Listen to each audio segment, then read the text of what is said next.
Hello. Yeah. I'm so honored to be with you right now. It's absolutely amazing. It's a dream come true.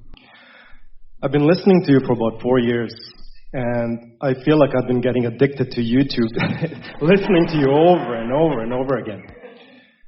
Well, forget everything you ever heard us say and just pay attention to today. Nothing is a contradiction, but today we're talking about your true power. Yes. Yeah. So about 1.5 years ago, I embarked on a journey for myself. So to connect with my inner self, to be able, to clear the chatter that always goes on. And what we've been talking about already, isn't it?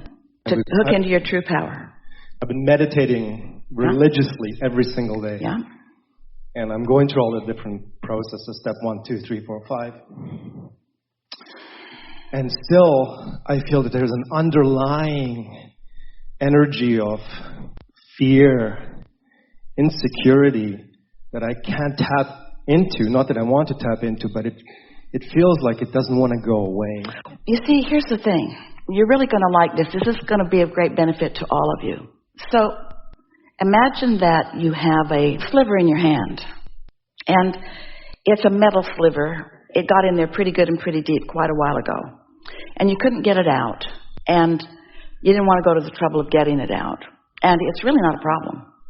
You're only aware of it occasionally. You have the kind of a picture of that. So it doesn't hurt. It's not infected. It could stay there forever. It's not even big enough to hook you up to a magnet. It's just something that's there. And last year, you stubbed your toe and really hurt it. And then you shut your hand in the car door, and that really hurt.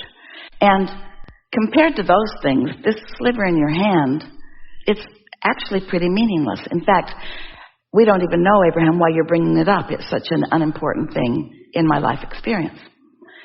But then, as the perfection of your life becomes more and more and more, and you become more and more and more and more sensitive to things, now you have an awareness of this sliver that you don't think ought to be there. And it's not because it's a problem. It's just that in your sensitivity, you haven't shut your finger in the door for a long time, and you haven't stubbed your toe, and you haven't broken any bones, and nothing big's fallen on you. And in your quest for this wonderful, perfect experience, suddenly you're thinking, there's a sliver in my hand. And so your sensitivity, your desire for living the perfect life gives you a greater sensitivity to anything that you think might be sideways of that. And there are so many things that you make bigger than they need to be. What we are addressing here, did you follow that just a little bit? It's your sensitivity to the contradictory vibration that is this discussion, more than it is the magnitude or the power of whatever it is that's stuck in your vibrational craw. The point that we'd really like to make is that rather than trying to root out every little sliver from the past or even from the present, focus upon the energy that creates worlds and let that sliver become the irrelevant thing that it is. Because every thought that you've ever thought still exists. And the potential for activating it and making it problematic in this moment of attention. You see, all of your power is in your now, which means right here in your now, your inner being is focused with you on whatever you're focused about. And your inner being has a very powerful and specific way of focusing about it, meaning all good things. And when you get the slightest little bit sideways of that, then you can feel the discord of that. So you could focus upon the discord and start rooting around and trying to get that sliver out and make it a whole lot worse. Or you could just focus upon the connection to your inner being and let that sliver or that past thought or that past event, no matter how big or egregious it seemed to be, let it become, perspective-wise, relativity-wise, the irrelevant thing that it really is. You do not have to root out your old beliefs. You just have to think thoughts that are bigger than they are. That would be like saying, you get into your car, it's a new car, and it's got all this awesome radio system. And you can dial it or you can preset things, and it has a range of all the bands of stuff that you could hear. And then you realize the salesman was in your car. And he listened to some things before you got there. In fact, he even preset some buttons. And you say, you've ruined my car. You made it believe things. You set things in motion that you're listening to things I would never listen to in my car.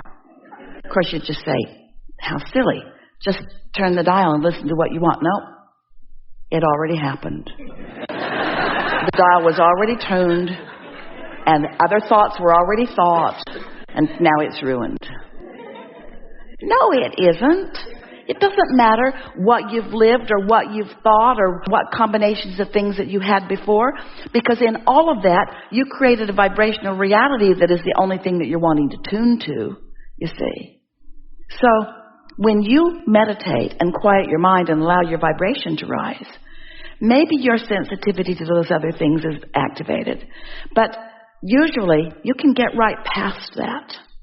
So we want to introduce into this conversation the idea of, we already talked about daydreaming. You sort of get that. You're not up to speed with it, but we're going to get you. We're going to get you because you do sort of kind of get it. You're going to get it. The pure, non-resisted thought. The power of a non-resisted thought. The power of a non-resisted thought. But often, rather than daydreaming, you're nightmaring. Esther was nightmaring. Those big towers could fall. They could fall on the roof. They could break the stained glass windows. They could fall on the neighbor. They could fall on a person.